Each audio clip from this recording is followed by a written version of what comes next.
Hello everybody, welcome to Everest Coaching Institute. Today we will discuss class 11th economics. Chapter name is Measures of Central Tendency. Beta, in the previous videos we discussed basics about the central tendency. Second video में हमने arithmetic mean का individual series का direct method हमने discuss किया था. आज इस video में हम लोग इंडिविजुअल सीरीज़ में सेकंड मेथड जो हम है डिस्कस करना है, आज हम वो करेंगे. So let's move on.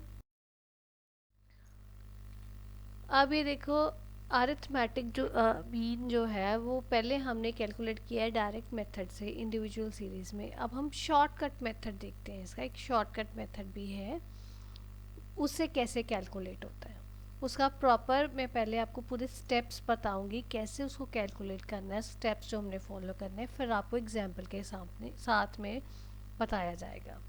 ठीक है, तो इसमें जो स्टेप्स इन्वॉल्व होते हैं वो ऐसे हैं बेटा. सबसे पहले some values taken as arithmetic mean. इसमें हम ना पहले जो आपको जैसे आपने डायरेक्ट मेथड में आपने देख लिया 10 आइटम से आपको दे रखी हैं, आपको देखते साथ जो लग रहा है ना कि ये अरिथमेटिक मीन हो सकता है, वो हम अपने आप ले लेते हैं वर्ड, उसको हम सोच लेते हैं ए कहते हैं एज्यूम्ड मीन, हम सोच लेते हैं कि ये अरिथमेटिक मीन होगा. ठीक है, वैसे हम कुछ भी ले सकते हैं पर इजी हो जाए कैलकुलेशन उसके लिए नॉर्मल मेथड क्या है कि जो सबसे बड़ी वैल्यू और जो सबसे छोटी वैल्यू है उन दोनों का आप दोनों को प्लस कर लो और उसको आप डिवाइड कर लो, क्योंकि दो आइटम्स है ना, डिवाइड कर लो 2 से. तो जो आपका आंसर आएगा what ever the answer comes उसको आप एज्यूम्ड मीन ए से डिनोट जिसको हम करते हैं वो हम एज्यूम कर लेते हैं.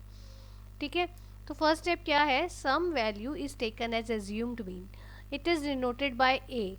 A is generally taken by adding maximum and minimum values of items and dividing it by 2. ठीक है, ये बताया ना मैंने आपको.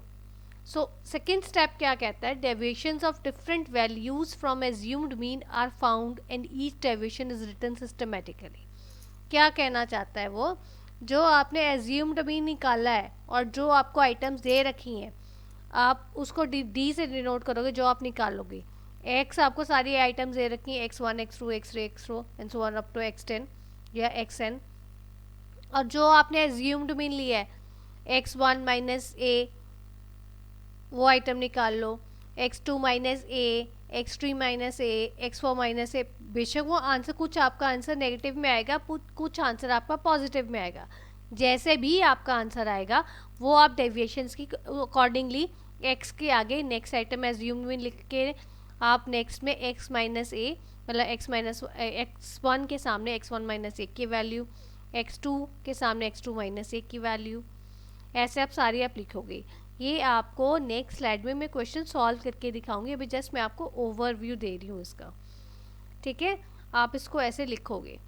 देन उसके बाद में आप सारी डेविएशंस को आपने प्लस कर लेना है, कुछ माइनस में होंगी कुछ प्लस में होंगी, आपने सबको ऐड कर लेना है. उसके बाद में जो आपका सम आएगा डेविएशंस का, सिग्मा डी जिसको हम डिनोट करेंगे, जो भी आएगा उसको आप डिवाइड किससे करोगे, टोटल नंबर ऑफ आइटम्स जो कैपिटल एन है. ठीक है, divide the net sum by the total number of items and then add it to the A, फिर आप ए में ऐड करोगे. ये दो स्टेप्स मैंने इकट्ठे किए हैं, आपको मैंने बताया. पहले आपने क्या किया, डी निकाल लिया आपने. डी निकालने के बाद में उसके बाद में आपने ये स्टेप करना है, इसको आपके प्रॉपर फॉर्मूला लिखोगे. सिग्मा डी आपने सबको ऐड कर लिया, उसको एन से डिवाइड कर दिया, तो बीच में एज्यूम मीन ऐड कर दिया, that is your formula. Formula is mean is equal to arithmetic mean is equal to assumed mean plus sigma D upon N. ये आपको हो सकता है ऐसे ना समझ आया हो, इसको आपको अच्छे से समझ आए इसलिए मैंने इसको आपको एग्जाम्पल आगे सॉल्व करके दिखा रही हूँ. ठीक है, देखो बेटा ये एग्जाम्पल है. Money of 10 students is given to you 15 20 30 30 25 10 30 35 42 18 and 40 and you have to calculate the average money students are having. बच्चे ये सेम क्वेश्चन जो हमने डायरेक्ट मेथड से किया था वही क्वेश्चन है, तो अब हम इसको शॉर्टकट मेथड से सॉल्व करके देखेंगे कि डायरेक्ट मेथड से और शॉर्टकट मेथड से क्या हमारा आंसर सेम आता है।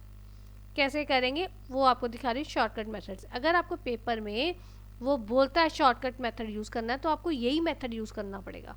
और अगर आपको एग्जाम में नॉर्मल अरिथमेटिक मीन बोलते हैं वो निकालने के लिए, तो आप डायरेक्ट मेथड निकाल सकते हो अगर आपका निकल रहा है। ठीक है, क्योंकि वो टाइम कंज्यूमिंग नहीं है डायरेक्ट मेथड, ये थोड़ा टाइम कंज्यूमिंग है। बट अगर आपको पेपर में वो स्पेसिफिकली बोल देते हैं कि शॉर्टकट मेथड से सॉल्व करना है तो आपको ये मेथड लगाना पड़ेगा। तो इसमें क्या करोगे, पहले आपको मैंने उसमें जैसे बताया था, आपने टेबल बना लिया, उसको टेबल की फॉर्म में लिख लिया। फिर उसने क्या बोला है, हमने कैपिटल ए या एज्यूम्ड मीन निकालना है। इस केस में मैंने देखो एज्यूम्ड मीन 30 दी है। आप कुछ भी ले सकते हो, कोई भी आप आइटम ले सकते हो। वैसे नॉर्मली हमें जो इसका वो मेथड क्या है, सबसे छोटी आइटम मिनिमम आइटम 10 है और सबसे मैक्सिमम आइटम 42 है। सो 10 + 42 क्या क्या आएगा, that comes out to be 52, that divided by 2 answer आता है 26। 26 देखो हमारी कोई वैल्यू है ही नहीं है इसमें, तो मैंने इसमें एज्यूम 30 किया। आप कुछ भी कर सकते हो, आप 25 भी ले सकते हो। ठीक है, अब मैंने जो क्वेश्चन सॉल्व करना है a = 30 के हिसाब से मैं आपको सॉल्व करके दिखा रही हूँ। पहले हमने एज्यूम में निकाल लिया, उसके बाद में हमने डेविएशन निकालनी है। d = x - a। मैंने आपको बोला था ना x1 - a, तो पहले केस में क्या करोगे, 15 - 30 कितना आएगा, -15। देन 20 - 30 -10, 30 - 30 0, 25 - 30 -5, 10 - 30 -20, 30 - 30 0, 35 - 35 - 42 - 30 12, 18 - 30 -12, 40 - 30 10। ये हमने निकाल दिया। नेक्स्ट स्टेप हमने सिग्मा डी निकाली, इन सबको प्लस कर ले, माइनस प्लस आपको आता है सॉल्व करना, उसको सॉल्व करके हमारा सिग्मा डी आ गया -35। ठीक है, यहाँ तक कोई दिक्कत नहीं होगी, आपको समझ आ गया। जो मैंने वो थेरेटिकली लिखा था उसी को मैंने आपको एक्सप्लेन करके प्रॉपर एग्जाम्पल से ही समझाया जा रहा है। इसके बाद में नेक्स्ट स्टेप हमारा क्या आता है, हमने फॉर्मूला लिखना है। Mean = assumed mean plus sigma D upon N. अब देखो सिग्मा डी आपके पास है, एज्यूम्ड मीन आपके पास है, एन आपके पास है, आप सॉल्व कर सकते हो। एज्यूम्ड मीन कितना हमारा 30, सिग्मा डी कितना है -35, एन हमारा कितना है 10। तो अगर आप इन वैल्यूज़ को फॉर्मूला में पुट करोगे, अरिथमेटिक मीन आपका आ जाएगा। ये देखो मैंने इसको पुट किया, 30 + -35/10, सॉल्व करोगे 30 - 3.5, जितना आपका आंसर आ जाएगा 26.5। सो अरिथमेटिक मीन आ गया 26.5। मैं अगेन आपको कह रही हूँ, यहाँ पे आपने क्वेश्चन छोड़ना नहीं है। बेशक आपका आंसर निकल गया, बट आप यहाँ पे अगर आप क्वेश्चन छोड़ देते हो तो टीचर आपकी मार्क्स काट लेगी। Depends upon the mood off the teacher, teacher कितना काटते हैं। अदरवाइज 1 मार्क तो, अगर 5 मार्क का क्वेश्चन है 1 नंबर तो पक्का ही गया आपका। सो आपको एक लाइन लिखनी पड़ेगी इसके बाद में, ये average money students are having = 26.5। ठीक है, यहाँ पे फिर आपका इक्वेशन ख़त्म होगा। So step deviation shortcut method से ये आपका क्वेश्चन ऐसे सॉल्व होगा। अगर आप रिकॉल करो, डायरेक्ट मेथड से भी हमारा यही आंसर आया था और शॉर्टकट मेथड से भी यही आंसर आया, दोनों मेथड से आंसर आपका मैच करेगा। ठीक है, so that is all about today's video. If you find any difficulty, you can give your feedback in the comment box. Thanks for watching.